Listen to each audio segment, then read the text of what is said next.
Sim.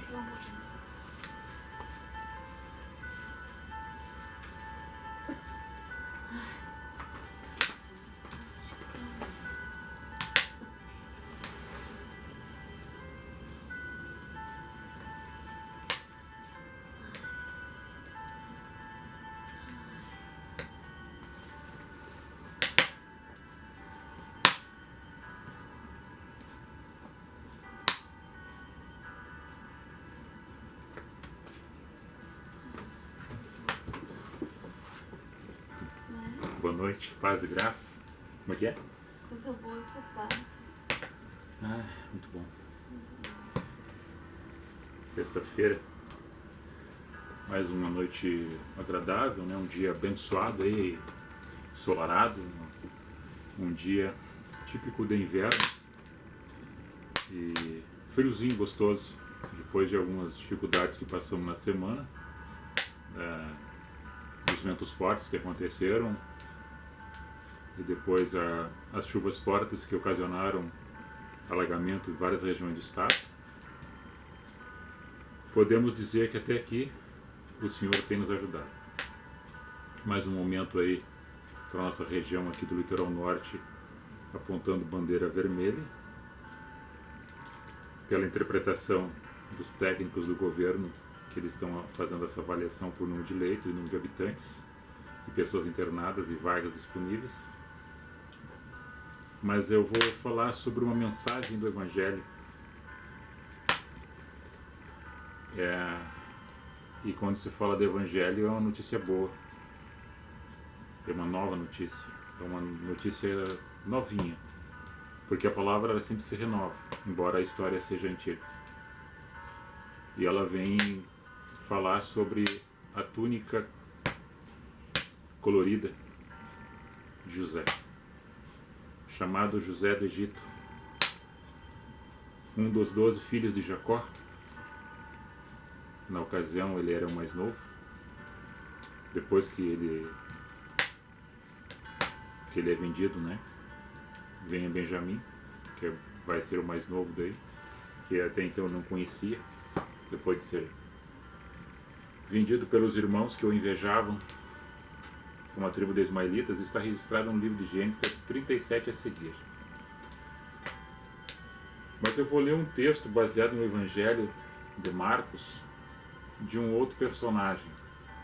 Eu quero confrontar esses dois personagens na vida nossa do dia a dia, com a situação que talvez você esteja passando, ou já passou, ou poderá enfrentar e passar.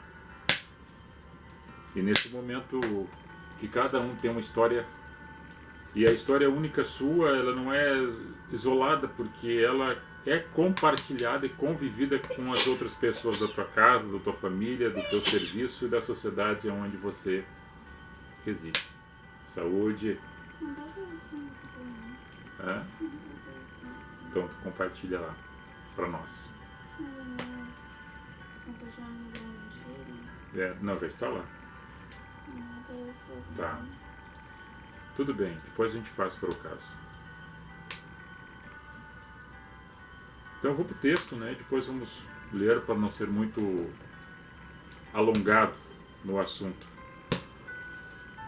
Eu vou ler o Evangelho de Marcos. Essa situação só ocorre nesse Evangelho. No Evangelho de Marcos, quando Jesus, depois de sair do Getsêmani, quando é entregue, né? Depois daquela última ceia que eles estiveram, ele está sendo conduzido. E eu vou ler no capítulo 14, no verso 51. E um jovem o seguia, envolto em um lençol, sobre o corpo nu. Lançaram-lhe as mãos, mas ele, largando o lençol, fugiu nu. Essa passagem é única no Evangelho. Existe muita curiosidade sobre esse jovem, quem seria ele? A curiosidade dele também para estar naquela ocasião, naquele momento, naquele lugar de madrugada, levantou-se de noite do seu leito, se enrolou no lençol com a qual cobria seu corpo, provavelmente na cama, e saiu correndo em direção àquele movimento da turba, né? Da turba eram pessoas, soldados, que estavam conduzindo Jesus preso. E quando eles identificaram esse jovem achando que fosse um dos discípulos que estivessem junto com Jesus, com os discípulos, lançaram mão dele para levá-lo junto. Assim como os discípulos se dispersaram, Pedro negou 3 vezes que não conhecia a ele. Esse jovem apareceu ali do nada. Não, vamos levar ele junto. Daí ele agarram ele no lençol, ele larga o lençol e sai correndo pelado. Segundo alguns teólogos e apologistas, historiadores, essa pessoa seria o próprio jovem João Marcos, que escreve o Evangelho de Marcos, que vem a ser sobrinho ou primo de Barnabé, que lá na frente vai ser um dos discípulos de Paulo, que João Marcos também aprende alguma coisa da Boa Nova com Pedro, que é aquele que havia negado Cristo.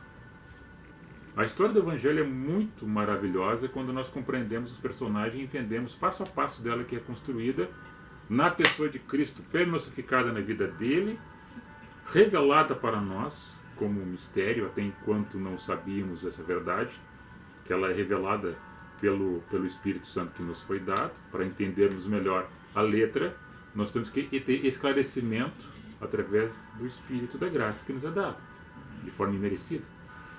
Daí nós temos o discernimento das coisas que acontecem antes, agora e que vai acontecer lá na frente, na vida de cada um. Dá uma conferida ver se a gente entrou nele. Dá uma conferida se não tá no cadeadinho. Ele está público.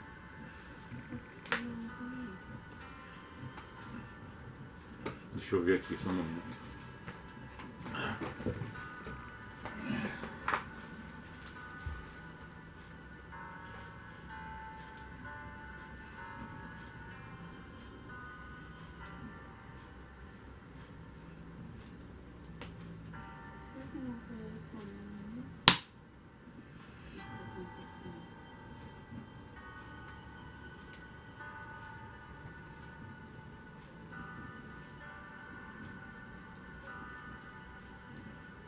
Ele está ao vivo.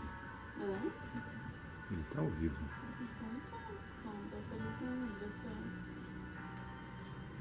Está aparecendo aqui. Está no Rio Grande Antigo, tu compartilha de volta, por isso que eu disse. Tá no Rio Grande do Sul, então compartilha. Já botei. Estamos aqui ajustando as nossas conexões. Está gravando no YouTube e na página do Face, né? Nesse momento. E a minha esposa está ali dando uma minha assessoria, disse que não estava aparecendo, eu fui ver aqui. Ele está em público, né? Para que as pessoas possam estar conosco.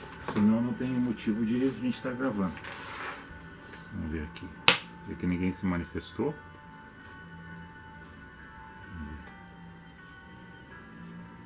Teve quem curtiu ali que colocou a túnica, né? Uhum. Bonita. É isso que eu não tô entendendo, por que não tá. Tá.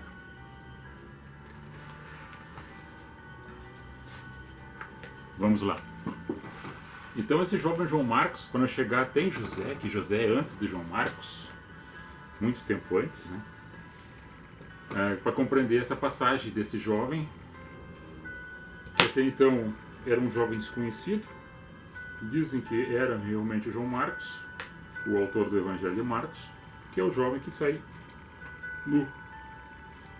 E que lá na frente, ao ir ter com Barnabé, com Pedro e com Paulo, num dado momento eles se desentendem, porque eles tinham que passar por um lugar que já havia salteadores, e João Marcos, por ser jovem, ele não quis passar por aquele lugar e houve um desentendimento e eles se separaram na ocasião. Paulo lembra desse fato no outro momento que eles vão sair junto, e Paulo disse que não queria que levasse ele junto, porque já tinha dado desentendimento lá atrás. Barnabé então pega esse jovem João Marcos e vai para Chipre. Já Paulo, Silvano ou Silas e Timóteo vão para Listra e Derbe, outra localidade. E assim, de certa forma, contribuiu para que a mensagem que estava no coração deles fosse levada em lugares diferentes, separando os grupos. tudo tinha um propósito. Então na nossa vida é assim. Quando enfrentamos dificuldades, quando alguém tenta fazer cilada, laço, intrigas, armadilhas, por inveja, por calúnia, por difamação, algo está acontecendo de uma forma sobrenatural na tua vida. Se você está na presença de Deus, é claro, né? Não adianta a vida toda torta, errada e querer se justificar pelos teus erros, que as coisas que vão contribuir para o teu bem. Não. Existe uma relevância em certos momentos circunstanciais daquilo que fizemos, poderá ter uma resposta imediata ou mais demorada, mas vai acontecer. Agora, o bom que traz nisso é a perseverança, a paciência e o entendimento que tu está sendo conduzido pela mão de Deus. Quando José ele revela os sonhos do seu pai, e nessa revelação dos sonhos do pai dele, ele traz a interpretação como se os irmãos dele se curvariam perante ele. Até o pai dele se curvaria perante ele. E os irmãos, cada vez que ele revelava um sonho, os irmãos ficavam com mais raiva dele. Mas o pai o amava tanto porque era o filho da sua velhice. Jacó amava muito a José porque era o filho da sua velhice. E ele mesmo pegou a lã, teceu uma túnica colorida, né, com diversos tipos de cor, de tecido, ou seja, eles pintavam a cor através dos vegetais, fazendo a colorida, e presenteou o filho. No momento que estão no campo, cuidando das ovelhas, dos seus rebanhos, José vem cantando e eles falam, lá vem o sonhador. E falando sobre o vinho sonhador, eles lançaram mão dele, com raiva. Bateram nele, e só Rubem que atacou para que não matassem ele. Não vamos matar ele. Vamos jogar ele aqui nessa cova. Daí botaram dentro de uma cova.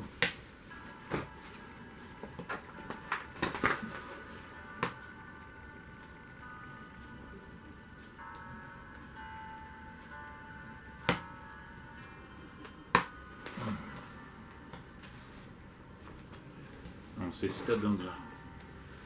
Lançaram dentro de uma cova, e lançando dentro da cova, deram um pedaço de pão para ele e vamos botar o próprio Rubem, né, deu para que ele não morresse de fome. E depois, quando passava uma tribo de ismaelitas, eles tiveram o intento, o pensamento de vender para aquela tribo de ismaelitas como escravo, e assim o fizeram. E bolaram no sentimento deles para que manchassem de sangue a túnica com um animal que eles haviam matado, de caça, para dizer para o pai, para justificar para o pai, o velho, o Jacó, que estava em casa, que o filho tinha sido pego por uma besta fera, e só encontraram a túnica toda sangrada, com sangue, como se fosse do seu filho, do irmão dele, filho de Jacó. E foi vendido ele, e levaram para o Egito. Só que eles pegaram e venderam para um outro senhor que tinha terras e propriedades, que era Potifar. E Potifar colocou ele dentro do seu domicílio para trabalho de escravo.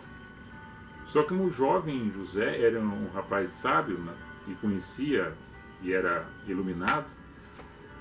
Ele tornou a fazenda de Potifar multiplicando o seu rebanho, as suas fazendas, aquilo que ele plantava. Então ele ficou tipo de um capataz. Ganhou confiança e responsabilidade. Então já não era mais um escravo, já era um chefe de outros escravos. No entanto, era cobiçado pela mulher de Potifar, que armou uma cilada para ter com ele. E o rapaz não faria isso com um senhor que atendeu ele bem na sua casa e botou ele no trabalho e deu cuidados especiais para ele, responsabilidades. E por ser assim, ele não aceitou ser seduzido pela esposa de Potifar, a qual ficou enraivecida e pegou o jovem pela sua túnica, não a túnica colorida, mas a túnica que ele estava vestindo lá na ocasião, na casa de Potifar. E ele fugiu e saiu pelado, e a túnica dele ficou na mão dela. E ela gritou, chamando soldados, que ele estava tentando pegar ela. A história convenceu Potifar, que mandou prendê-lo. E ele foi preso, açoitado, preso, e ficou 2 anos e meio num cárcere, que era um buraco, mais uma vez. Resumindo a história, José ficou mais ou menos 12 anos, 12 para 13 anos, nesse processo, venda de escravo, na casa de Potifar e prisioneiro. Quando dentro da prisão tem um copeiro e um padeiro que serviam à mesa de Faraó e tinham estado servindo por uma ocasião de erro dentro do palácio, foram lançados no cárcere. E no cárcere tiveram um sonho. E o sonho que eles tiveram, angustiados, queriam que alguém revelasse. Quem revelou esse sonho foi José, que estava junto com eles. E o sonho era que o padeiro que tinha pão, carregava um cesto de pão sobre a sua cabeça e vinha aves do céu e comia o pão. Já o copeiro Mor, ele sonhou com uma taça e que exprimia uvas nessa taça e servia Faraó à mesa do palácio. A interpretação José deu dizendo que em 3 dias o copeiro Mor seria liberto, ia servir no palácio, e que o padeiro seria morto, decapitado. Ele disse a verdade naquilo que foi lhe revelado. O padeiro ficou angustiado, o copeiro ficou feliz, e conforme a revelação do sonho que ele tivera, assim sucedeu. Só que quando o padeiro foi morto e o copeiro foi solto, o copeiro saindo da prisão, José pediu para ele: não esqueça de mim quando tiveres no palácio. E essa passagem me lembra de um fato quando aquele que está na cruz do lado de Cristo, Jesus, crucificado, pede para que Jesus lembre dele quando entrasse no reino. E Jesus fala para ele: hoje mesmo tu estarás comigo no meu reino. Essa passagem ela é singular do momento de pedir misericórdia. Tira-me desta prisão. Me quebra essas correntes, me liberta, me dá nova vida. E quando estando no palácio, acontecendo vários tempos já passados, o copeiro esqueceu de José. A vida dele estava boa, estava regalada, esqueceu daquele compromisso, de certa forma, que ele tinha dito para José que ia lembrar dele quando estivesse lá. E passou meses, quase 1 ano. Quando, angustiado, o Faraó tem um sonho que 7 vacas magras comiam 7 vacas gordas, e elas não se saciavam. E de 7 espigas secas e 7 espigas gordas de milho. E angustiado nesse sonho, que era um pesadelo para ele, ele não tinha um sábio, um sátrapa, um mago, um adivinhador que revelasse dentro do palácio tal sonho para ele. E daí foi que o copeiro viu todo aquele movimento, que lembrou que no cárcere tinha um jovem hebreu que tinha revelado para ele o sonho do padeiro, e ele, copeiro, e assim conforme revelava o sonho tinha acontecido. E ele falou para o faraó, e o faraó: então traga para mim este jovem. Foi daí que ele foi liberto e foi até o palácio, e daí o faraó conta o sonho, ele revela o sonho que teria 7 anos de abastança, né, que a terra ia produzir, e depois 7 anos de sequidão.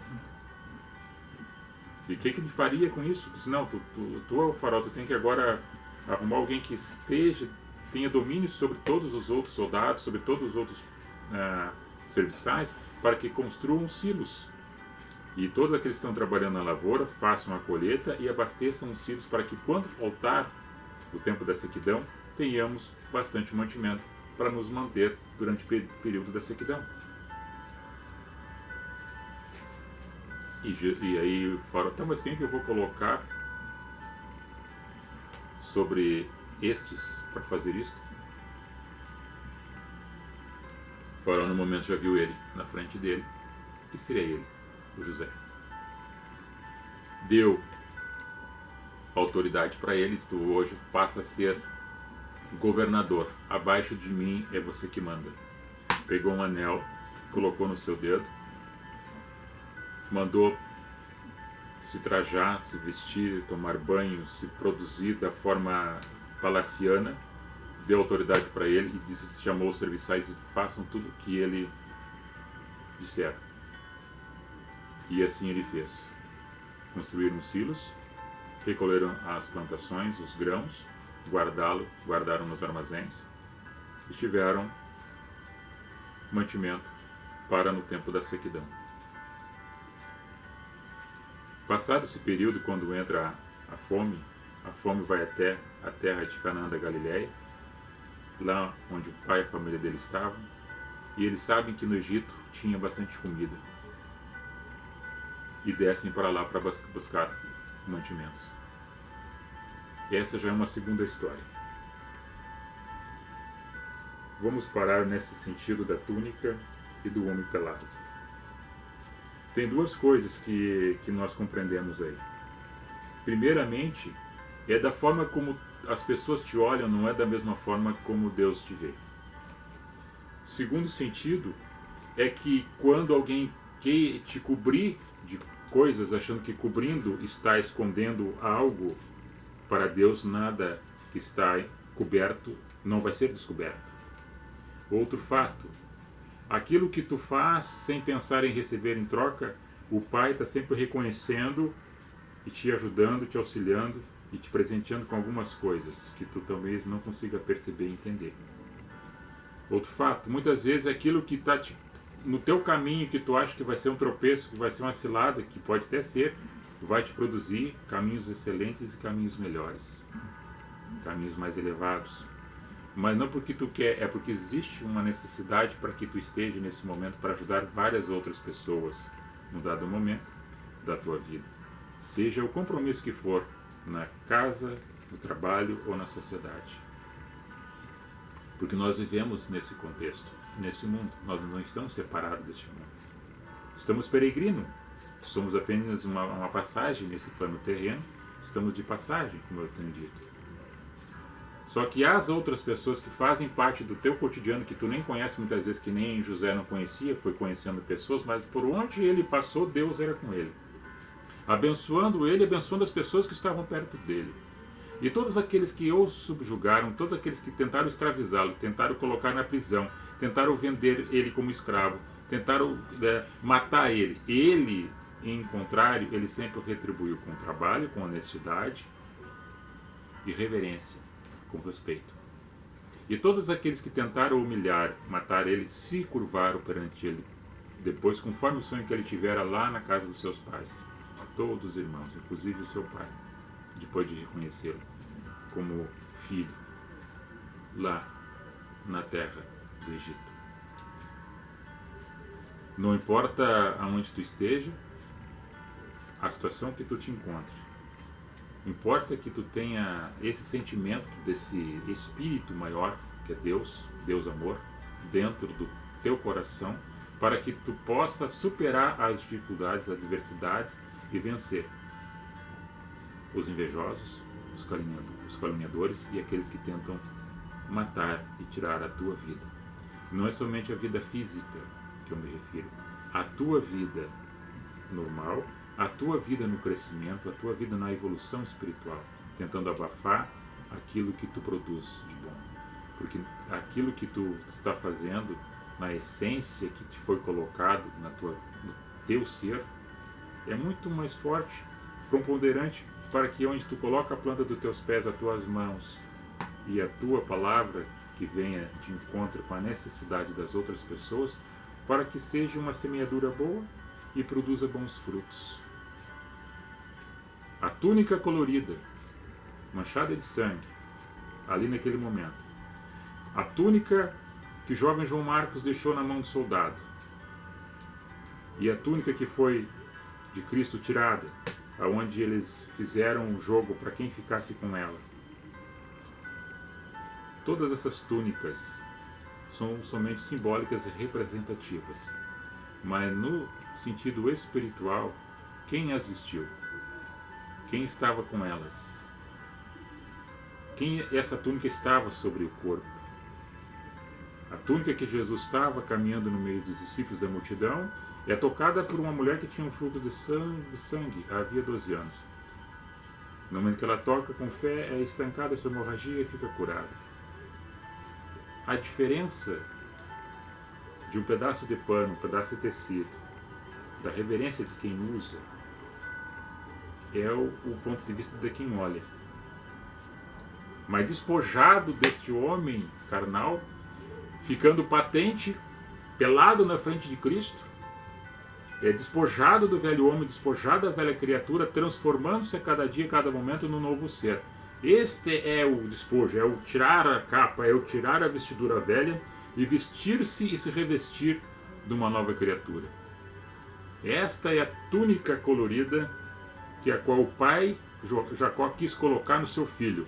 Ou seja, eu vou tirar essa velha e vou te colocar uma nova. Eu vou tirar essa capa velha e vou te colocar uma capa nova. Eu vou tirar esse coração duro e colocar um coração de carne. Eis que tudo se fez novo. As coisas velhas já passaram. Nesse novo nascimento em Cristo, é este homem pelado correndo, deixando para trás uma túnica que o cobria. E na presença de Cristo todos estão assim. E que bom que cada momento que estejamos sempre tirando e renovando a nossa vestidura espiritual. Que nem Efésios 6 fala que devemos se revestir do capacete, do escudo, da espada, como soldado, ombreando a boa notícia, a boa nova e a boa causa em Cristo Jesus. A mensagem era esta hoje. Vamos ficar por aqui para não se alongar e depois a gente continua num outro encontro falando do retorno da família de José ao ter encontro com ele no Egito. Como é que foi que aconteceu isto?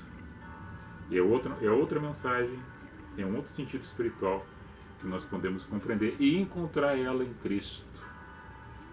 Porque a palavra, ela singulariza sempre na hermenêutica interpretativa do Evangelho em Cristo. Tudo é Cristo na Bíblia, tudo, desde Gênesis ao Apocalipse. Deus abençoe a todos, fiquem na paz e na graça de Cristo Jesus. Amém.